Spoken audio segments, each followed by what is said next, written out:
کیا آپ نے اچھا ہمارے ساتھ ایک سارہ حسنین بھی موجود ہے. السلام علیکم سارہ جی. السلام علیکم. وعلیکم السلام. سسٹر میرا ایشو مطلب تھوڑا سا یہ ہے کہ واقعی میں اب تو بالکل ڈپریشن کی مریضہ بن ہی گئی ہوں. ایسا ہوا کہ جب آفٹر گریجویشن مطلب میری شادی ہوئی تو بڑا چام ہوتا ہے لوگوں کو باہر کا رشتہ.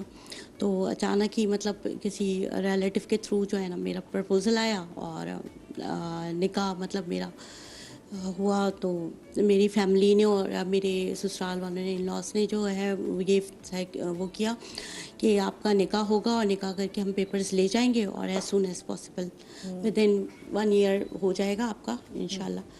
تو میرے ہسبینڈ جو ہے وہ ڈاکومنٹیشن وغیرہ کر کے چلے گئے کویت گئے ہیں. اور انفارچونیٹلی پتہ نہیں میرا لک تھا یا پتہ نہیں کیا تھا کہ اسی ایئر میں ود ان 5 or 6 month جو ہے نا کویت والوں نے ویزا بین کر دیا, فیملی ویزا. بڑی ٹربلز ہوئیں, بہت زیادہ ریسورسز بھی لگائے, لیکن وہاں انہوں نے بین ہی مطلب کر دیا کہ فیملی ویزا الاؤڈ ہی نہیں ہے. اور بھی 2-4 کنٹریز تھے. اس کے بعد جو ہے نا وہ ہمارا جو ہے نکاح وہ پینڈنگ میں رہا. کچھ لوگوں کا تھا یہ کہ جی آپ رخصتی کر لیں, اور کچھ لوگوں کا تھا نہیں جی جب تک ویزا نہ ہو جب تک نہ کریں. تو اسی چکر میں 3-3.5 سال گزر گئے. آفٹر 3.5 سال میرے خیال میں میرے فادر کی ہو گئی ڈیتھ. بالکل اچانک ان کا ہارٹ اٹیک ہو گیا, وہ بھی اسی انتظار میں کہ میں سب سے بڑی تھی اپنے گھر میں, اور بہت اچھا انہوں نے نکاح اپنے اس سے کیا تھا. تو فادر کی ڈیتھ کے بعد پھر سب نے یہ کہا کہ اب کر لو رخصتی جو بھی ہے. تو ان کے میرے جو سسر تھے وہ بھی رہتے تھے کویت میں نا. تو میرے فادر اور مطلب میرے جو پاپا تھے ان دونوں کے اس میں 3-4 منتھ کے بعد ان کی بھی ڈیتھ ہو گئی. ان کی بھی اچانک ڈیتھ ہوئی. تو پھر سب نے کہا کہ بھائی اب ایک ہی لوتے تھے میرے ہسبینڈ بھی, تو سب نے کہا بھائی آ کے تم رخصتی کر لو, جب ہوتا ہے ویزا تو چلے جانا. تو یہ اچانک آئے ہیں اور آ کے انہوں نے سمجھیے کہ رخصتی لی ہے. اور رخصتی لینے کے 3.5-4 سال گزر چکے تھے ہمارے نکاح کو. اور اس کے بعد رخصتی لے گئے, صرف 20 دن ہے, اور اس کے بعد چلے گئے.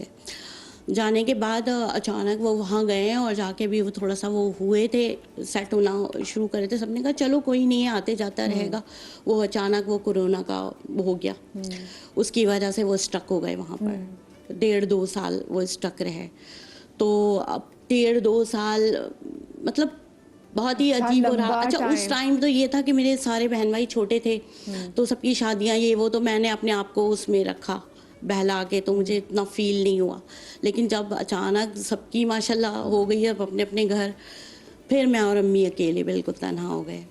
پھر امی مجھے بار بار کہتی رہیں کہ بس وہ آ جاتا. تو اب یہ جو ہے نا وہ اسٹک رہے تقریباً 3-4 سال کا عرصہ گزر گیا, بس ویڈیو کال پہ ہی رہے.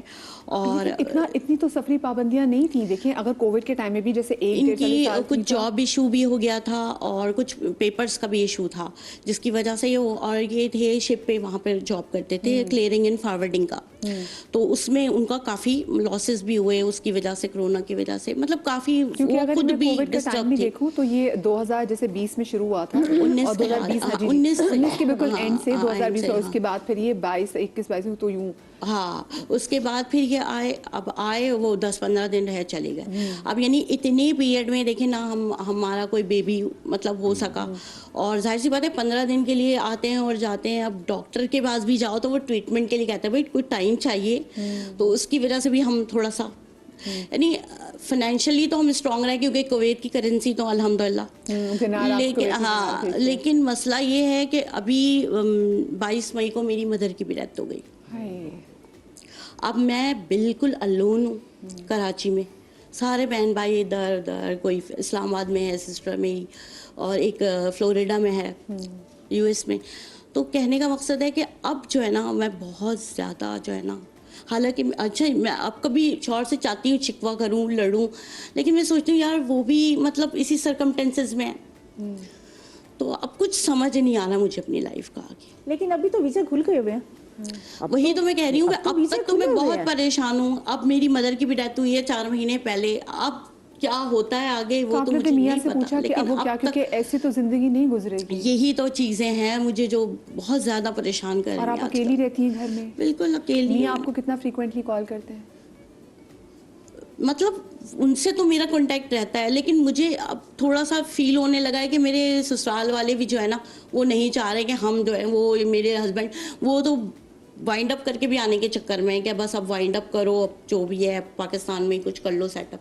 لیکن مجھے لگتا ہے کہ ان کی مدر اور ان کی فیملی جو ہے نا وہ یہ بھی نہیں چاہ رہی کہ وہ وہاں سے آئیں. میں ذرا بندے کا پرسپیکٹو پوچھوں تو محسن what do you think کیا ہونا چاہیے؟ کیونکہ میں تو اگر دوں گی میں ون سائڈڈ میری ہوگی، میں کہوں گی ہاں ان سے کہیں کہ وہ چھوڑ کر آپ کے پاس آ جائے کیونکہ بیوی اکیلی ہے. میں ان کا نہیں. ہاں وٹ آپ کا کیا پرسپیکٹو ہوگا اس پہ؟ ہمیں چونکہ بچپن سے یہ سکھایا جاتا ہے کہ گھر کی ذمہ داری یہ سارا کچھ ہم ہی نے اٹھانا ہے، سو مرد کو یہ سوچنا بھی ہوتا ہے کہ اچھا میں چھوڑ کر آ تو جاؤں گا لیکن میں یہاں پہ آ کر اسکریچ سے کیا شروع کروں گا اور ایسا کیا کروں گا کہ میں پھر سے ان کو وہی لائف سٹائل دے سکوں جن کی میں نے ان کو عادت ڈالی ہے. اور میں اپنے اور پھر آلموسٹ 90% مردوں پہ نا ظاہری ذمہ داریوں کے علاوہ بھی کچھ ذمہ داریاں ہوتی ہیں. کسی دوست یار دا گھر چلا رہے نے، کسی بھن نوں اس طرح سائڈ تے کر کے دے رہے نے، کسی بچے نوں، تو وہ بھی کچھ ذمہ داریاں ہوتی ہیں ہم پہ جو ہم اپنے گھر والوں سے بھی شیئر نہیں کر رہے ہوتے. حیا میں، پردے داری میں، سفید پوشی میں ہم نے تو وہ سب کیسے ہوگا؟ میں اکثر ماجی کہا کرتا ہوں کہ ہم لوگ جو ہیں کچھ ایکٹرز ہیں جو کہ شہرت کے لیے کرتے ہیں، ہم ذمہ داریوں والے اداکار ہیں، ہم نے اپنی ذمہ داریاں بھی نبھانی ہیں. سو یہ بھی ایک پراسپیکٹ وہ ہے، ایک نظریہ ہے کہ جسے ہمیں نظر انداز نہیں کرنا چاہیے کہ وہ یہاں پر آ کر کیسے نئے سرے سے سروائیو کریں گے، کیونکہ یہ ایکسپیکٹ کریں گی، وہی توقعات کریں گی، اور وہ اگر پورا نہیں کر پائیں گے تو وہ گلٹ میں آدھے ڈپریشن میں چلے جائیں گے کہ اب کیا ہوگا. سو اب مجھے ایگزیکٹ سچویشن نہیں پتا، لیکن کیا ہی اچھا ہو کہ وہ آپ کو وہاں پر بلوا لیں. یہ بہترین حل ہے، ان کو یہاں پر بلا کر نئے سرے سے محنت کروانا. ایک خاص عمر کے بعد آپ میں وہ نہیں رہتا نا، وہ موٹیویشن بھی نہیں رہتی اور رسک نہیں لے سکتے آپ کسی بھی طرح کا. سو میرے خیال میں تو یہ بہترین حل ہے، اور اللہ کرے کہ آپ کے ان لاز بھی اس بات پہ متفق ہو جائیں. اگر وہ نہیں تو آپ نے میاں کو سمجھایا کہ مجھے بلا لو، اب میں یہاں پہ تنہا ہوں کیونکہ اب آپ کا کوئی نہیں ہے، تو یہی بیٹر ہے. اور میں ایک اور گزارش کروں، جتنا عرصہ آپ لوگ دور رہے ہیں میں اس بات کی ان کو داد دینا چاہتا ہوں بحیثیت مرد کہ وہ آپ سے رابطے میں ہیں. پردیس میں ہوتے ہوئے بہت سی ڈائیورژنز ہوتی ہیں مردوں کے پاس، ہے نا، وہ آپ سے رابطے میں ہے، یہ ان کی لائلٹی کا ثبوت ہے. وہ کسی نہ کسی جگہ الجھے ہوئے ہیں، ورنہ ان کو یہ یقیناً احساس ہوگا کہ آپ اکیلی رہ گئی ہیں اب، اور امی نہیں، اور اب آپ کو ان کے ساتھ ہونا چاہیے یا ان کو آپ کے پاس ہونا چاہیے. تو وہ مجبوری سمجھنے کی کوشش کر لیں. مسز عفان ہمارے ساتھ کالر بھی موجود ہیں اسلام آباد سے. السلام علیکم. جی وعلیکم السلام. جی مسز عفان. ہاں میں بڑا اچھا آپ کا یہ ٹاپک ہے جو میں بہت دیر سے سن رہی ہوں، اور اللہ تعالیٰ سے دعا کرتی ہوں کہ ہر بیٹا اپنی ماں کی قدر کرے اور بیویوں کے اندر پریشر نہ رہے. ٹھیک ہے. اور دوسری بات یہ کہ 5 بھائی 5 بہویں، اور جو میں مقافتی عمل دیکھنا چاہتی ہوں ان بہووں کا جو بیٹوں کو ماں سے جدا کر لیا لے گئی، اور ماں کا جب جنازہ اٹھا تو بیٹی کے گھر سے اٹھا. یہ اتنی بڑی میری کہانی ہے نا کہ میں اگر ماضی کی طرف جاؤں تو میں بہت لمبی ایک کتاب لکھ سکتی ہوں. تو میرے بیٹوں کی یہی ریکویسٹ ہے کہ پلیز اپنی ذمہ داریاں بھی نبھائیں، لیکن ماں کو تنہا مت چھوڑیں. آپ اپنی بیوی کو پیار سے سمجھائیں، بیٹوں کو اپنے پلاٹ بیچ کی شادیاں کریں، اور وہ جب وہ تنہا رہے گی، جب بیٹوں کے بچے جب اسکول گوئنگ ہو گئے تو ساس بری لگنے لگی. ماں نہیں بری لگ رہی تھی، ساس بری لگ رہی تھی، لیکن وہ مجبور تھے. اور وہ ایک وقت آیا کہ بیٹی ماں کو اپنے گھر لے گئی، اور پھر ماں کا جنازہ بیٹی کے گھر سے ہوتا. صرف میری یہی ریکویسٹ ہے، آپ اتنا اچھا پروگرام کرتی ہیں مدیہ، میں آپ کا پروگرام ضرور دیکھتی ہوں کہ یہ جو مطلب بیٹھے ہوئے جن کا نام یاد نہیں آ رہا ہے، میں ان کو پسند کرتی ہوں بہت زیادہ.